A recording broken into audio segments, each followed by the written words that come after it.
Welcome to the deep dive. Today, we're tackling a huge one, consciousness. Yeah, it's a question that's been around forever, right? Like, what does it mean to experience the world to be, well, us? And to help us with this deep dive, we've got this paper by Friston, A Free Energy Principle for the Brain. Now, this paper isn't specifically about consciousness, but it gives us a framework for how our brains work, which might just give us clues about how consciousness happens. Friston's work is pretty revolutionary. It tries to bring together all these different ideas about the brain. Under this one big idea, our brains are always trying to minimize surprise. Okay, minimize surprise. Yeah. That sounds kind of interesting, but also a bit vague.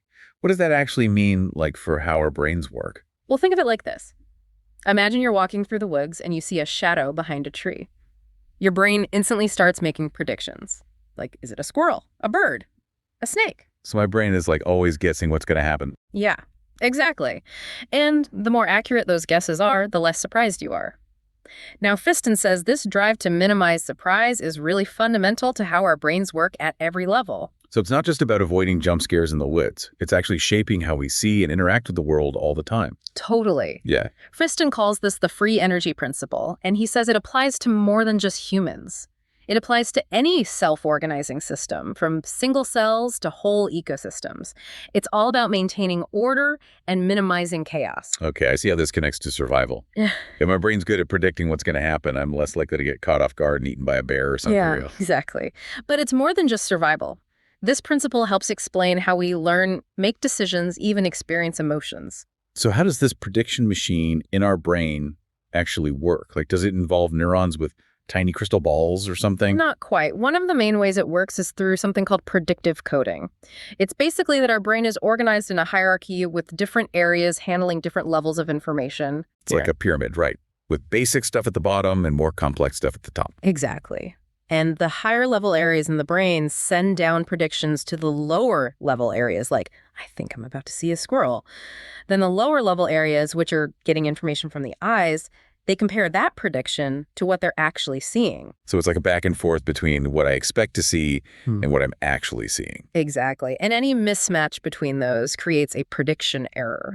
So that's where the surprise comes in. The bigger the error, the bigger the surprise. Exactly. And the brain doesn't like these prediction errors. It wants to make them smaller. And it can do that in two ways, either by updating its predictions to be more accurate, or by acting on the world to make the information it's getting match its predictions. Wait, so you're saying that what I do can change how I see things? That's kind of mind-blowing. Yeah, it is. And that's what's so cool about this framework. It suggests that our brains aren't just passively taking in information, they're actively shaping our experience. This free energy thing is sounding pretty powerful. But we're supposed to be talking about consciousness, right? How does minimizing surprise connect to how we experience the world? That's where it gets really interesting. Some researchers think that consciousness itself might come from this constant interplay between prediction and sensory feedback. It's like our brain is building a model of the world, like a simulation. And our conscious experience is what it feels like to live in that simulation. Okay, I need a minute to wrap my head around that. Yeah. But before we get too philosophical, I want to go back to the brain. Can we talk more about what's happening with the neurons themselves? Okay, so let's think about those neurons for a second. Remember when we talked about cell assemblies before? Yeah, those groups of neurons that fire together. It's like they form these little neural clubs, each one representing like a concept or a memory. Right, exactly. Friston suggests that these cell assemblies are really important for this whole free energy thing. They're not just storing information, they're actively encoding patterns and like regularities in the world. Okay, so it's like my fire is hot. Cell assembly is firing away right now because we're talking about it. And it got stronger every time I learned that fire is indeed hot. Yeah. That's a great way to think about it. Every time you see a pattern, like the fact that fire burns, those connections in that cell assembly get stronger. And stronger connections mean more accurate predictions later on. So basically, the more I learn about the world, the better my brain gets at predicting what will happen. Exactly. And that's how we go from being helpless babies who are surprised by everything to adults who can navigate all these complicated situations pretty easily. Well, most of the time. Yeah, tell me about it. Just the other day, I thought I saw a spider in my bathroom, and it turned out to be just a piece of fluff. My heart was racing. That's a perfect example of a prediction error. Your brain, based on what it's learned, predicted spider. But the information coming from your eyes didn't match. And that mismatch triggered all those responses in your body. The racing heart, the adrenaline, all getting you ready to act. So even those false alarm surprises are part of this whole free energy system. It's like my brain is always assessing risks, even when I don't realize it. Exactly. It's always fine-tuning its predictions based on those assessments. But there's another piece of this we haven't talked about yet. Attention. Oh, right. Attention, the thing I'm always losing track of. How does that fit into all this? Well, remember how we said that prediction errors are weighted? Some errors are more important than others, depending on what's going on. Right, like if I'm crossing a busy street, a prediction error about a car coming at me is way more important than an error about the color of someone's shirt. Exactly. And attention is what decides which errors are the most important. It's like a spotlight that your brain shines on certain information, making it stand out from all the background noise. So if I'm really focused on something, my brain is basically saying, hey, any prediction errors about this thing are super important, pay attention. Exactly. And Friston argues that this ability to focus our attention is crucial for us to learn and make decisions effectively. This is making so much sense now. It's like all these different things, prediction error, correction, attention, are all working together to help us understand the world. And some theories say that it's this system that gives rise to our conscious experience. Okay, now we're getting back to the big question. But how do we go from minimizing surprise to actually feeling something, to having these subjective experiences? That's the big question, isn't it? But the free energy principle gives us some interesting clues. Remember how we talked about the brain building a model of the world? Well, some researchers think that consciousness comes from how this model interacts with our body and our emotions. So it's not just about having a model of the world, it's about having a model that includes me in it. Exactly. It's about having a model that includes your body, your feelings, your sense of self. And this model is always being updated based on how you interact with the world. So my conscious experience is like a feedback loop between my brain's predictions, what I'm sensing, and how my body reacts to all that. That's one way to think about it. It's a really complex process. But the free energy principle gives us a framework for understanding how all those pieces might work together to create our conscious experience. It's still crazy to think that something like consciousness could come from something physical like the brain, but I'm starting to see how this framework could connect those two things. It's definitely a promising area for research. And what's even more interesting is that Friston thinks this principle might not be limited to just our brains. Wait, you're saying minimizing surprise could apply to more than just what's going on in our heads? Exactly. He thinks it might be a universal principle that works at different levels, from cells to societies. Okay, now you're losing me. How could a whole society minimize surprise? It seems like societies are constantly being surprised by things, like wars, pandemics, unexpected elections. It's chaos out there. You're not wrong. But think about it this way. Societies are kind of like brains. They develop systems to predict and control their environment. Laws, customs, institutions, all those things are ways to create order and reduce uncertainty. So it's like a society's collective model of how the world should work. Yeah.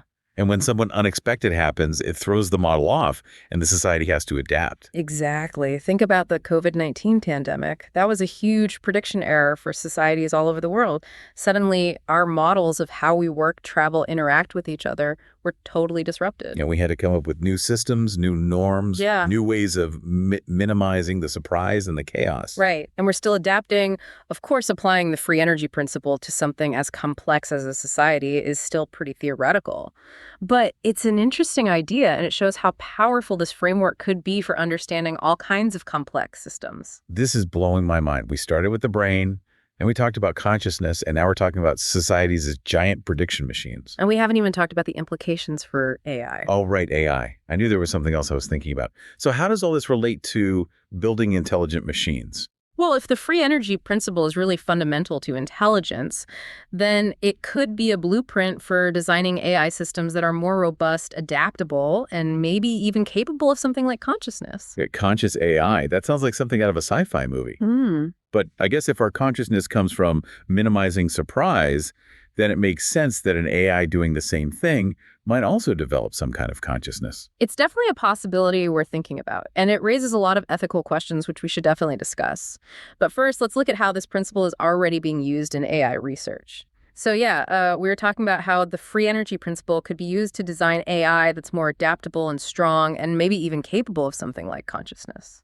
Yeah, it's a really cool idea. Yeah. But if we're talking about actually building AI based on this principle, where do we even start? It seems like such a big jump from self-driving cars to conscious machines. It is a big jump, but remember, the free energy principle works at different levels.